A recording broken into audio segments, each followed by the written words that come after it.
The Ruby Crest Trail is a 36-mile through hike, I think. It's typically done as a backpacking trip, but it goes along the crest of the Ruby Mountain Range, which is located in the northeastern part of Nevada.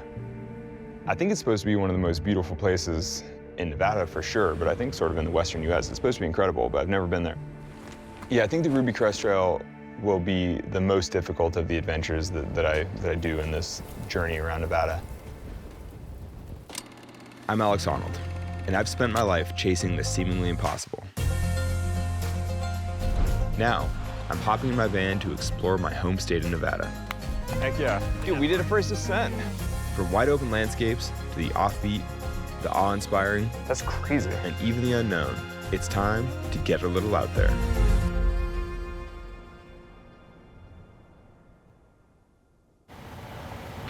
All right, we are driving north along the Rubies. So we're a little bit north of the actual Ruby Crest right now, but we're seeing the Ruby Mountain Range, and we can see some snow. I mean, it's amazing. It's beautiful. The aspens are turning. It's basically, I'm really excited about the Rubies now. So I'm gonna go adventuring in the Rubies with Peyton Thomas, who is an elite runner. I mean, she's a very experienced endurance athlete, and so she's a good person to go into the mountains with. Our mission is to run the entire length of the Ruby Crest Trail in a single day, which requires gaining upwards of 9,000 feet of elevation gain in just over 36 miles. I suspect that she will be much more able than I am for any adventure that we seek out. My journey into running really started when I was in high school. Before that, I didn't run at all. I actually hated running. And then eventually I grew to love it just with the people and it was a really great way that I learned for myself that I love to be outside. It sort of grew into this more love relationship than hate relationship with this sport. Yeah, Peyton is the first person that I'm adventuring with on this journey who I don't already know for a long time. And that's great, honestly, because, I mean, there's no better way to get to know somebody than hiking through the mountains for a long time. But before we start our adventure, I have to make a special stop. Just 20 miles from the Ruby Mountains is the town of Elko. It's the largest town in what's become known as the Cowboy Corridor, a vast region in northern Nevada centered around Interstate 80. This area offers a unique glimpse into Nevada's ongoing relationship with America's Western culture. And here in Elko, you can still find working ranchers, everywhere from the local saloon to some unexpected places. Man, I'm Alex. I'm John. Nice to meet you. Nice to meet you. I heard you brought some stones. Yeah, I brought some stones. Okay. Yeah, I found these. Earlier in the year, I visited the Royston mine near Tonopah, one of the best places in the world to find turquoise. I got to mine some turquoise, which is amazing. I learned a bunch about mining, found some actual big pieces of turquoise, and then I cut them and polished them and wound up with beautiful little gemstones. What do you think I could turn these into that would be nice to give to my wife? So I think I've literally never done anything romantic for my wife. So the idea of giving her a hand-found, artisanal, craft-made piece of jewelry, I think she'll be blown away. She'll be flabbergasted. Could that be a pendant or something? Yeah, we can do something like that into a pendant. So the key is... I was like, I just don't want to give her like a $300 thing, I'm like, oh, that'd be Is she weird. not worth it? No, she's worth it, Okay, but this is all misshapen. Just checking. Like, I would invest in her in different ways, Oh, okay, just checking. How nice do you think this can turn out? When our company's been in business since 1929, it's got to last and it's got to be built right. So. Okay, so you're saying this is going to be pretty nice. We're going to play with some fire. I am a co-owner with my wife, Susan Wright, of JM Capriola and Garcia Bit and Spur Company in Elko, Nevada. We are known for building bits and spurs, and it's kind of been our theme here is that we are the guardians of tradition. So we keep all the traditions alive and we build things and create things just the same way they did 100 years ago. Yeah, John is another perfect example of a third generation running the same store that his grandparents built. Like, who makes custom silver engraving on bits and spurs? Like, I don't know anything about riding horses or... So this would be a cheek piece, and this is all silver that I've now mounted to the steel. You engraved all this? Yeah, so all of it is carved in. Yeah. That is like so ornate. You do all this by hand? Yeah, I've got... Or like with a machine, but... That's crazy. I don't know. Some horses like to look pretty, I guess. Are any of these rodeo pictures from family or anything? Yeah, this is my grandpa. Oh yeah? Yeah. That's cool. To bring my turquoise into a pendant form, John has to complete a number of intricate steps. He cuts, shapes, and solders silver to create a bezel where the rock will sit. Then, he does something involving a pickle. Now this goes into our pickle pot, so you can see What's that a pickle pot? this is the pickle pot. This has a cleaning solution. Who knew jewelry had to marinate? After that, he gets to the fine details of buffing and polishing the bezel before finally placing the stone. It's like the most adult arts and crafts thing I've ever seen. I mean, I think I'm consistently surprised and sort of impressed by the craftsmanship required to take raw material and turn it into a finished good, basically. I think that I personally feel so separated from the work that goes into the things that surround me in the world that to see somebody actually manipulate objects with their hands and then turn it into something valuable, you know, like sort of precious even, you're like, oh, it's amazing. It's just amazing to see craftsmanship in action. Do you want to put your initials on the back of Oh, it? geez. Whoa. I was like, do I put mine or do I put hers or something? Well, being that you or should found we do the a tiny stone. little heart? Well, if you Would want a- a heart on the It's like, how do back you of do a it, we little could put a tiny- heart on there. I don't know, yeah. Is that easy to do? That seems very sweet. Do you make a lot of, you know, gifts for, I make lots Wife. of gifts for my wife. oh yeah, My wife is spoiled to no end. that's cool. It's like extreme paint by numbers. I mean, that's pretty good, huh? It's like, it looks, Like I think it's said, cool. I mean, this will be the most thoughtful thing my wife's ever gotten. Which might say something about, you know, my... I really appreciate you taking the time. No problem. This is so cool. My wife's gonna appreciate it even Now, more. now you're romantic. Yeah, now I'm a romantic, who knew?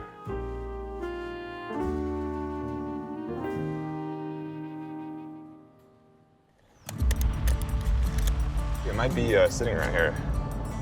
Oh yeah, look at this. Okay. Oh my gosh. Yeah, I made that for my wife. That's so beautiful. Isn't that cool? Yeah, I found that one just on the ground. Oh my God. God, like, look how snowy it is down there, though. Yeah. Think anyone's been up here since the snow? Definitely no one has been here. I mean, it was snowing this, like, late last night, so. The fire danger today is low. It's like 8 inches of fresh powder on the mountains.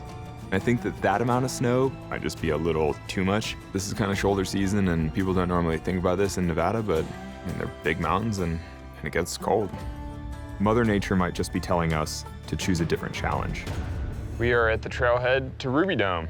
We're gonna climb a mountain in the Rubies as opposed to traversing the entire Rubies because it has snowed a tremendous amount in the last 2 days. Yeah. And so we're just making do with the adventure that we can in the given conditions. So right here it looks beautiful, but I think the snow line is about 15 feet above us. We'll see it pretty soon. yeah, I think we'll be in the snow very soon. I'm still pretty excited for the adventure. I think it'll still be a really great day, and the weather is amazing. So. And if I'm you up for need to, you whatever. can run it 3 or 4 times. Yeah. You know? Just to get the mileage. Once if we I get really... a track through the snow up there, Yeah. then you can run it again just to Yeah. make sure you get your workout. That's true, That should be yeah. fun. Yeah. All right, let's go to Snow World. Let's go to Snow World. Oh my God, are you actually jogging? Yeah. Okay. I can jog with you for a moment. What do you mean? Or perhaps I can't trot with you. I feel pretty excited and nervous to go on an adventure with Alex Honnold. I think anyone would. I think free soloing is crazy to think about. I personally would never do it, but I'm amazed by everyone who attempts. So it'll be exciting to see how he can push me and also how I can push him. If you were like in a race for this, would you actually run this or would you fast hike this? I would run this part, but I would definitely fast hike steeper stuff. It does feel like we're little like forest deer. Yeah, like little mountain gnomes. Yeah. Or like nymphs or something. Trail's really good. Really well marked, obvious, beautiful. That must be the lake up there, huh? Yeah, I think in some ways hiking Ruby Dome is a little bit of a waste of Peyton's talents because she could run very, very far. But actually breaking trail uphill in snow is perfect too. I just follow the footprints and quest up the mountain. This is actually quite a bit easier having a guide to follow. But no, there is no chance I could keep up if we were just actually running. Probably a good thing we're not doing the Ruby Crest Trail, because I'd probably die trying to stay with her. Thank goodness it snowed. I don't know if my navigation skills should be trusted.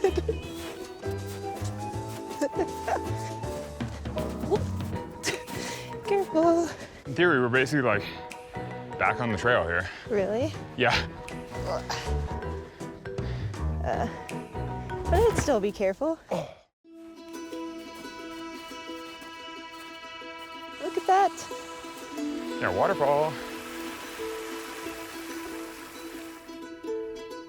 I think like we have connections to these places through the outdoor pursuits that we're doing, but you don't get a full picture, a full understanding of what actually is happening in these places without the connection of the community that's been existing there before. So often we could pass through places and just be there for the trail, but it's even more richer when you actually get to know the community that's here. I'm in front of the Star Hotel, Fine Basque Dining. So I'm gonna go check that out and find out about local conditions and local food and culture. Okay. The Star. I'm Alex. I'm Scotty. Nice to Scott, meet you. nice to meet you. What's the deal with the Star? Okay, so the Star has been here since 1910. My name is Scotty Goa, and I am the owner of the Star Hotel in Elko, Nevada. That is a Basque last name. And you're Basque? I'm 100% Basque, yes. Yeah, my father came from the old country. The Basque people trace their roots to the mountains between France and Spain. But in the 1850s, a wave of immigrants pushed out of Basque country during war and compelled to take part in the gold rush landed in Elko. They came to work in the gold mines, but found they had better economic opportunities raising sheep. Today, there is still a flourishing representation of Basque culture here, and Scott is proudly sharing that through his food. In a Basque household, lamb is a very popular item. We eat a lot of lamb. Okay. So we're gonna do a baked lamb today. Did you want to do the process? Felix can tell you what to do. He's just so fast. Yeah, I'm not much of a cook. Yeah, Alex had a hard time with the onion there a little bit, and it was making me nervous because I'm thinking, man, this guy's hands are his livelihood, and he's chopping the onion up, and he was down to like the last slice, How do you get the last one? and he goes, oh, should I get this? I'm like, no, because it was like the end of the onion where it's kind of rounded. I'm like, no, because the knife could slip off that, right? And he did it. He was gonna finish that onion one way or another, so. We put a little bit of oil, drizzle oil over the top of it. Whoa. Yep, Like that much? yep, more, half Like of that. Yeah, that much yes, oil? yeah. Yep. That seems like a lot of oil. It does, but it'll soak in. It'll soak Oh, in. yeah? When it Oh, cooks, when jeez. it bakes. I'm a terrible chef. I try not to cook. Oh, it's so soft. It's soft. That's crazy. Oh.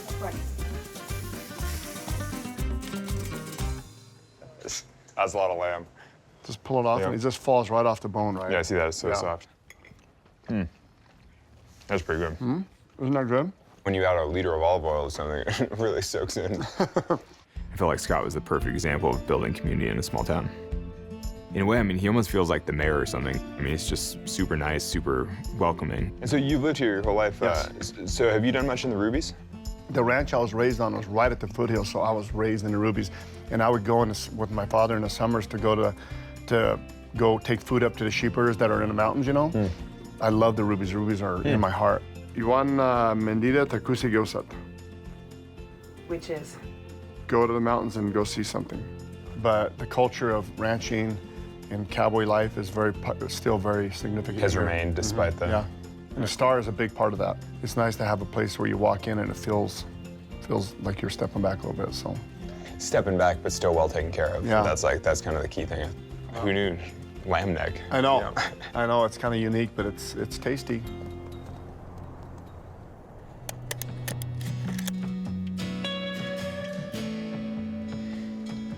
Yeah, same bearings, just straight through. Okay. I think maybe even just straight across that stuff. Just looking at the map, in theory, we're at 8,500 feet almost. And there is a lot of snow. Yeah. Like this already feels very adventurous. Yeah. Definitely feels like the real mountains out here today.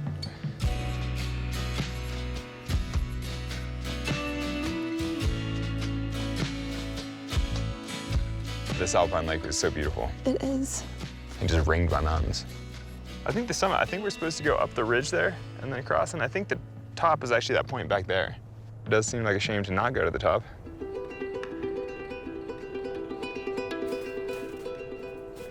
Well, is it deep? Really deep.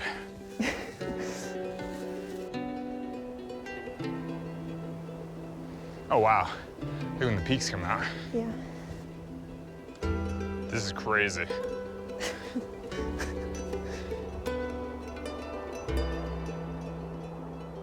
I just looked and I was like, we've been going 3 hours and we've done 3 miles. So I'd say conditions are challenging. And we're only at 9.5, so we got 1,500 feet of this. Oh my God. Do we want to just call it? I'm glad to end where we are. But it's still been pretty fun and like really beautiful, and watching the cloud go through the little gully. Yeah, it really adds some ambiance with the fog. Yeah. Yeah, I mean, the I've view, look, definitely you can been- see Elko out there. Yeah. You can see the city, you can see the valley we came up. Yeah. Is this what you think of when you envision Nevada? Definitely not what I think of when I envision Nevada. This is like a Christmas but card. yeah. But it's a really pleasant surprise and makes me want to come back a lot more. Well, it seems like there's still plenty of adventures to be had in Nevada, and I didn't get to do the Ruby Crest Trail. Didn't even make it up Ruby Dome. It turns out conditions are too extreme. Everywhere I've gone, I'm just like, I need to come back. There's something else to try. I mean, it is a beautiful mountain. We'll come back. Yeah, we can do the full Yeah, the Ruby Ruby Crest. Trail. Yeah, that'll be cool. Yeah. But I'm like, my toes are wet and cold, and we're moving so slowly. Let's just head back into town. Let's go. If you walk around downtown Elko, it doesn't take long to find a mural. All around town, the walls have become canvases for all types of artists. And I feel like this cow is looking straight into my soul. But here, the walls aren't the only place where art and culture meet. At the Western Folklife Center, stories of the American West are preserved in some very unique ways. One of those ways I didn't even know existed. Tell us about cowboy poetry. Well, how long you got? As long as, as long as it takes. Well, we're right here in the heart of it. This is where the Cowboy Poetry Gathering started, Elko, Nevada. The first national cowboy poetry gathering started here all the way back in 1985. Today, Elko continues to host the week-long event, bringing together people from all across the country who share a love for the music, arts, and poetry of cowboy country. I am curious what cowboys write about when they write poems. This is called The Sire Repeats, or Tying Knots in the Devil's Tail. Hang on, it's a ride. Well, it was way high up in the Sire Repeats, where the yellow pines grow tall, that Buster Jiggs and Sandy Sam held a road deer camp last fall. See, they'd taken their ponies and their running irons and maybe a dog or two, and allowed they'd brand every long-eared calf that come within their view. That's kind of the alchemy of cowboy poetry, is you've got and the landscape is a character, and you've got a relationship to animals, and animals are all characters. And then there's yourself in that whole scheme. Yeah, to me, that's the magic of cowboy poetry. So if you're ever up in the Sire Repeats and you hear one hell of a wail, then you know it ain't nothing but that devil himself raising hell about the knots in his tail. Gail Gardner. Cowboy poetry. Yeah. It does seem like something that's best refined sort of around the campfire. Like you have a lot of time and you're chilling and you're kind of like, all right, just work on your poems all summer. Well, we have some homework assignment. Yeah, it's just like middle school. Oh, geez. Where do you normally start to write a poem? Just like a list of things can be a really cool starting point. So you're a rock climber. You know a lot of knots, right? No, I know the one that I use all the time. I know about 3 total, maybe 4. But oh my God. Probably far fewer than a cowboy. I was like, oh yeah, he's the most famous rock climber in the world, probably because he doesn't use ropes. but he still knew a bunch of knots. Well, I don't know, figure 8, double figure 8, bowling, and some hitches too. Girth hitch, clove hitch. When you say it like that, it sounds like cowboy poetry. Exactly. Yeah, we need the accent to make it sound cowboy. No, you just kind of find the rhythm. What do you feel inspired? I can't quite say anything about knots, but I'm listing words that describe brook trout. Though I think if I were to work on this more, it would coalesce around a theme of craftsmanship and like weathered hands working something very well. Weathered hands that are nimble, deft, dangerous tools ably used. You could almost make a rhyme if I played with it more. Yeah, you could squeeze a rhyme in there. Yeah, that's the beginnings of a poem.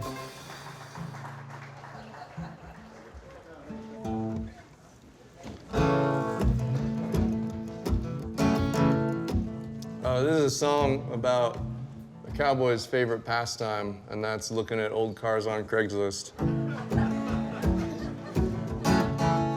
Interestingly, I think that before going into this whole adventure around Nevada, I would have thought that the adventures would be the highlights and that the cultural experiences would just be kind of whatever, just rest days. But I think, surprisingly for me, I think that the cultural experiences will actually wind up being slightly more memorable and sort of more meaningful in a way. I had a '64 Mercury Comet, creamy as an ivory key. Never moved, never even started, just sat there kicking up dreams. Even though the adventures, are obviously super fun and it's fun to go out with my friends and things, but I'm kind of like, that is what I do all the time. And it turns out I think I'm gaining more from the stuff that I don't do all the time. It's so fun finding all the rocks. I'm like, I see why you enjoy looking for treasure. I mean, it's like a lifetime of adventure around Nevada. So don't be afraid to do things that feel a little bit different to you. Stop in the small towns that you would maybe drive past, check out the sights and scenes, enjoy the local culture a little bit more. Basically, I mean, sort of by definition, getting a little bit out there means doing things that you're not totally comfortable with, things that feel different to you, things that feel new. I mean, it is hard to believe that these were pieces of rock in the ground this morning. Quite crazy, ain't it, what they do? Yeah, they look so good now. And so you just have to try and see what you learn. I got you a present. Here, I'll take the baby. What is it? Are you filming? He's making a movie. Oh my gosh, it's so beautiful. See? This is a It super... has a heart. Yeah, we engraved that. You want me to put it on your neck? Like how sparkly it is. It's so sweet. Thanks, Alex Honnold. Mm-hmm. You can thank the rural artisans of the state of Nevada.